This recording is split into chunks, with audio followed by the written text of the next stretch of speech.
Welcome to apa? Welcome to Sahara, bitch.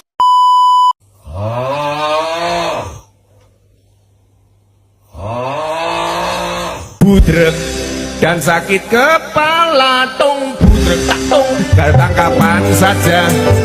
Budrek ada obatnya nonton kita semua. Maaf itu bercanda, yang ini serius.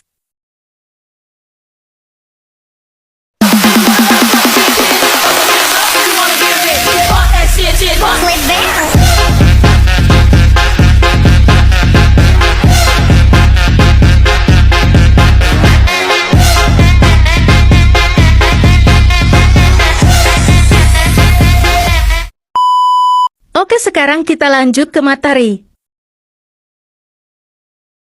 Apa sih latar belakang organisasi PBB? Perserikatan Bangsa-Bangsa atau yang disebut PBB adalah sebuah organisasi internasional terbesar di dunia. Organisasi ini diikuti dan memiliki anggota sebanyak 193 negara atau hampir seluruh dunia. PBB merupakan sebuah organisasi yang dibentuk untuk menaungi seluruh negara di dunia yang memiliki visi atau tujuan yang sama. PBB ini dikenal dengan nama United Nations yang disingkat menjadi UN. Pada awalnya, organisasi kenegaraan ini pertama kali muncul setelah adanya Perang Dunia II. Saat itu, PBB dibentuk dengan tujuan guna mencegah konflik antar negara dan agar perang besar yang serupa dengan Perang Dunia II tidak lagi terjadi.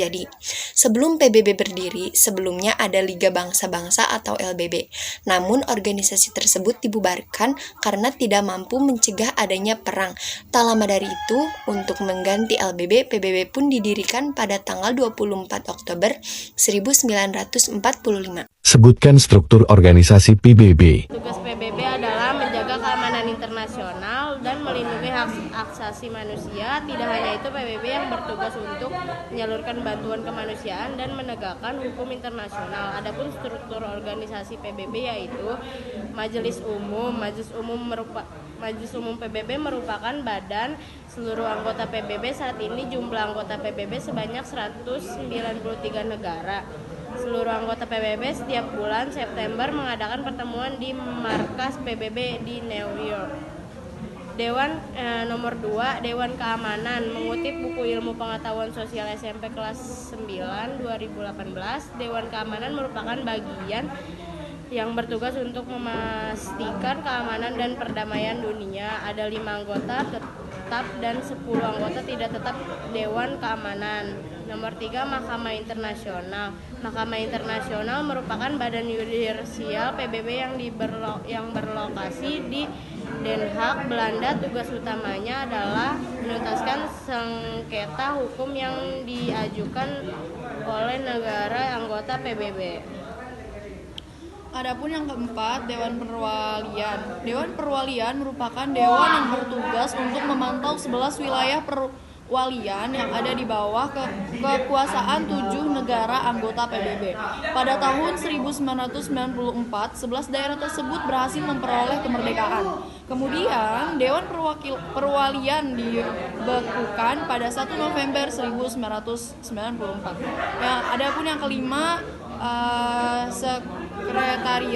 Sekretariat merupakan struktur organisasi yang terdiri dari sekretaris jenderal dan banyak staf PBB yang mengelola banyak tugas dan badan-badan PBB. Adapun sekretaris jenderal merupakan pemimpin tertinggi yang dipilih oleh Majelis Umum yang berasal dari rekomendasi Dewan Keamanan. Secara garis besar, struktur anggota PBB mempunyai tugas dan wewenang masing-masing untuk mendukung keamanan dan perdamaian dunia. Apa saja sekretariat organisasi PBB? Sekretariat PBB yaitu salah satu badan utama dari Perserikatan Bangsa-Bangsa yang dikepalai oleh seorang jenderal. Ditolong oleh pekerja sipil internasional yang memainkan pekerjaan di seluruh dunia. Sekretariat PBB memberikan dukungan kerja dan pelayanan untuk semua badan PBB lainnya di dalam sistem keseluruhan dan mengatur program serta kebijakan yang dijalankan oleh mereka. Sekretariat ini mempunyai banyak tugas dari administrasi operasi, pemelihara, perdamaian. PBB sampai membuat penelitian tentang tren sosial dan ekonomi dunia. Peran dan fungsi Sekretariat PBB yaitu babak yang penting dan mendasar dari PBB. Karena bertanggung jawab atas peraturan program dari Sekretaris Jenderal PBB. Sekretariat juga bertanggung jawab dalam mempublikasikan bermacam-macam perjanjian dan traktat internasional yang telah diproduksi oleh PBB. Peran Sekretariat PBB juga mampu berganti sewaktu-waktu, bergantung pada program PBB yang telah tersedia. Sekretariat PBB juga bekerja dalam menjaga kontrak dengan media di seluruh dunia untuk memasarkan kinerja PBB di seluruh dunia. Hal ini biasanya diterapkan melewati pengorganisasi konferensi internasional. Sekretariat juga bertanggung jawab dalam penerjemahan dokumen-dokumen ke dalam bahasa resmi PBB. Selain itu, Sekretariat PBB mengatur perjanjian para staf di bermacam badan PBB. Dalam garis kabar, Sekretariat menjadi tumpuan atau kerangka dalam sistem PBB secara semuanya, memungkinkan sistem tersebut untuk memainkan pekerjaan dalam satu kesatuan. Sekretariat PBB dibagi ke dalam bermacam kantor dan departemen.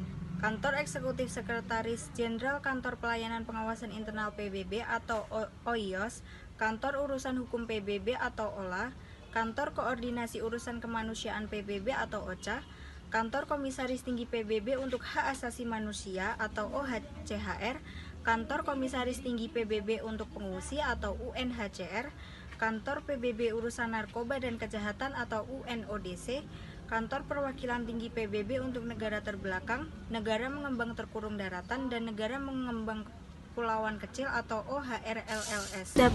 Departemen Urusan Politik PBB DPA, Departemen Manajemen PBB DM, Departemen Operasi Pemeliharaan Perdamaian PBB DPKO, Departemen Dukungan Lapangan PBB DFVS, Departemen Urusan Ekonomi dan Sosial PBB Desa, Departemen Manajemen Konferensi dan Majelis Umum DGACM, Departemen Informasi Publik PBB DPI, Departemen Keselamatan dan Keamanan PBB UNDSS, Kantor Cabang, Kantor PBB di Jenewa UNOC, Kantor PBB di Vienna UNOF, Kantor PBB di Nairobi Yunan, Sekretaris Jenderal Tripoli, Norwegia 1945 sampai 1953, Dag Hammarskjöld Swedia 1953 sampai 1961, Yutan Burma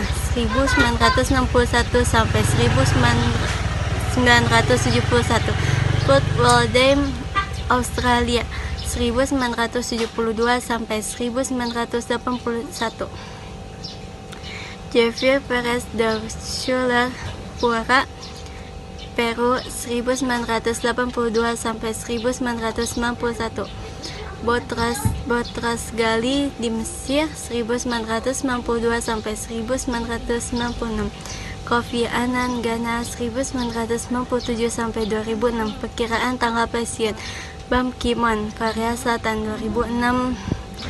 Fungsi Sekretariat Jenderal sebagai kepala administrasi dari PBB membawa di hadapan perhatian Dewan Keamanan setiap persoalan yang menurut alasannya membahayakan perdamaian dan keamanan internasional, membuat laporan tahunan dan tiap-tiap laporan ditambahan yang perlu pada Majelis Umum tentang pekerjaan PBB.